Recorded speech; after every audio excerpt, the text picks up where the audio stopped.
que traz uma nova teoria sobre a crucificação de Jesus. Eu vou começar com Vinícius Leôncio, por favor.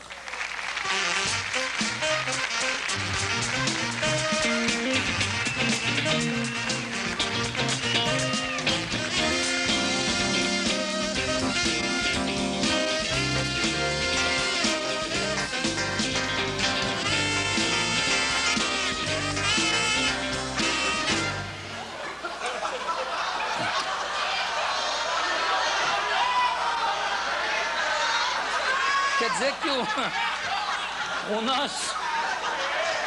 Eu tenho que ir atrás do meu convidado aqui. Alô, tudo bem?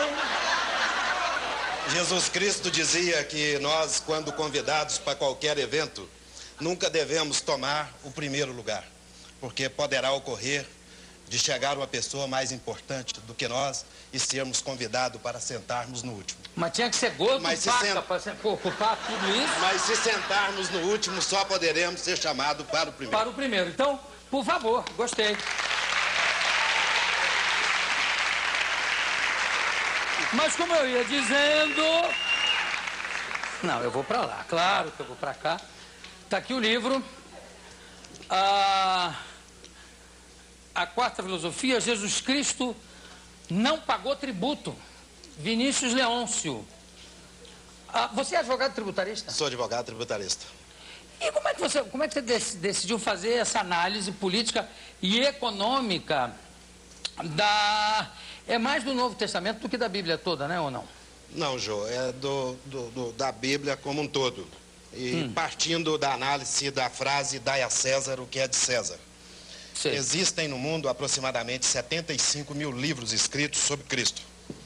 E todos defendem que Jesus mandou dar o tributo a César.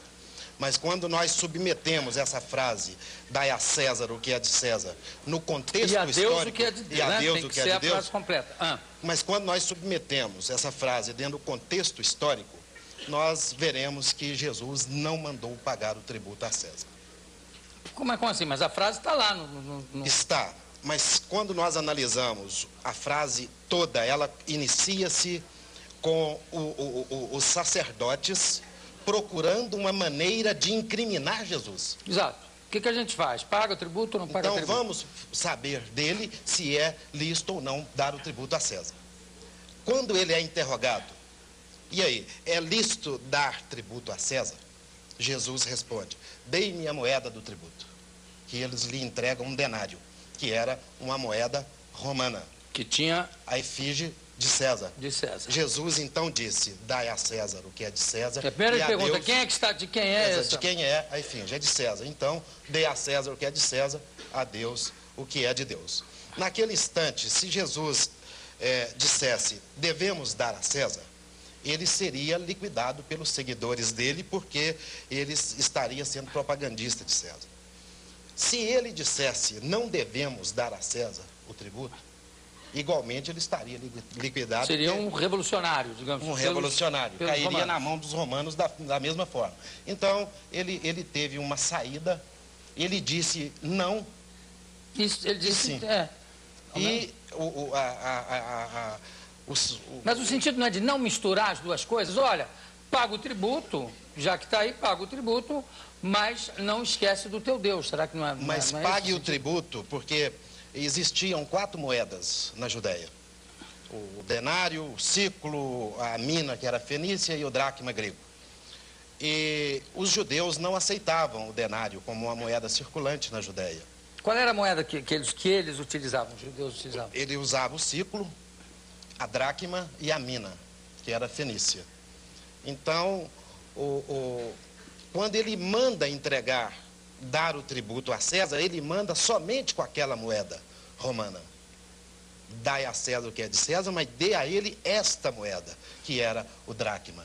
Bom, então quer dizer que você acha que a crucificação vem em função disso? Quer dizer, que ele foi crucificado como sonegador? Exatamente. É isso? A eclosão da situação ocorre no ano 8 a.C., que foi a data realmente que ele nasceu. Ele não nasceu no ano 0, nasceu no ano 8.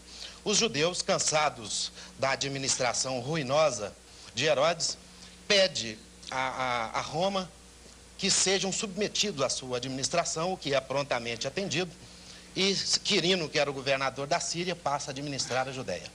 E determina imediatamente um censo, um recenseamento.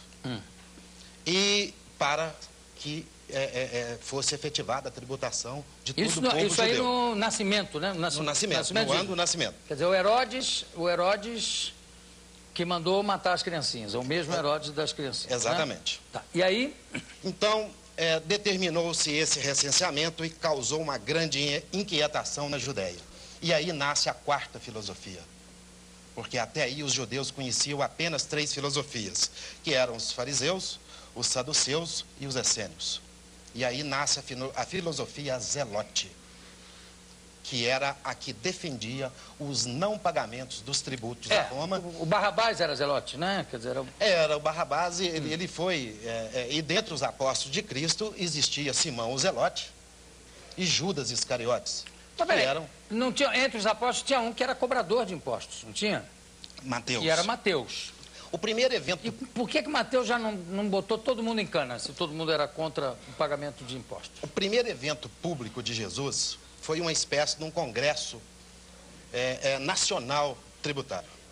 Justamente na casa de Mateus, ele reúne 4.000 fiscais e num duríssimo pronunciamento para aquela época, diz: eu não vim chamar os justos ao arrependimento, e sim os pecadores. Não necessitam de médicos os sãos, e sim os doentes. Porque ele havia sido criticado exatamente por se juntar ao que era considerado de pior na época, que era um cobrador de impostos. Exatamente, eles eram quase que num plano inferior às prostitutas. E aí, tudo bem, mas o que eu não entendi em que documento você se baseia para dizer que o que aconteceu com Cristo tem a ver com uma situação fiscal.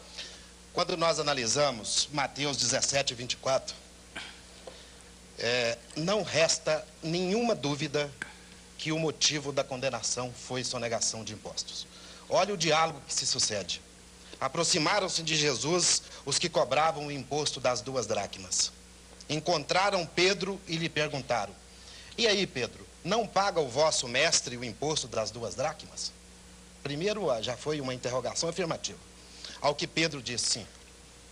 Mas antecipando-lhe Jesus, disse: Pedro, de quem cobra os reis da terra o imposto ou o tributo? Dos filhos ou dos estranhos? Dos estranhos.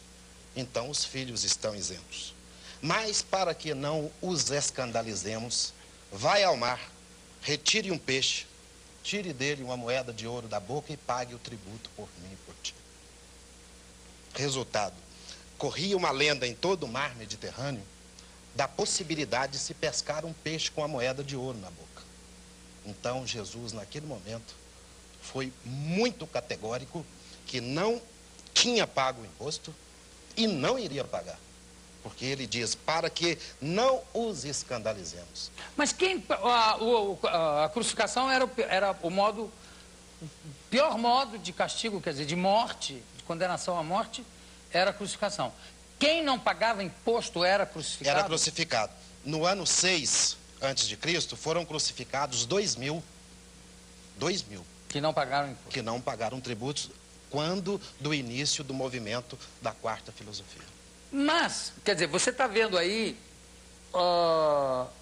você tá desenvolvendo uma teoria a partir de um versículo, né? A partir de um dado na Bíblia. Mas tem vários outros dados no Novo Testamento, inclusive o próprio Pôncio Pilatos, que lava as mãos e diz assim: olha, não tenho nada a ver com lavo as minhas mãos do sangue desse justo. Quer dizer, se o próprio romano, que era quem recebia, governador, encarregado de receber o dinheiro dos impostos, chama Jesus de justo, não é sinal de que ele não devia nada ao imposto? Veja bem, João, a pena, não há mais dúvida que a pena imposta a Jesus foi romana. Porque o direito judeu previa só apedrejamento, queima e decapitação. Tanto que o vocabulário judeu não existe crucificação. Existe não, claro que era um suspender romano. Homem vivo, né? Então, o que ocorreu Quando Jesus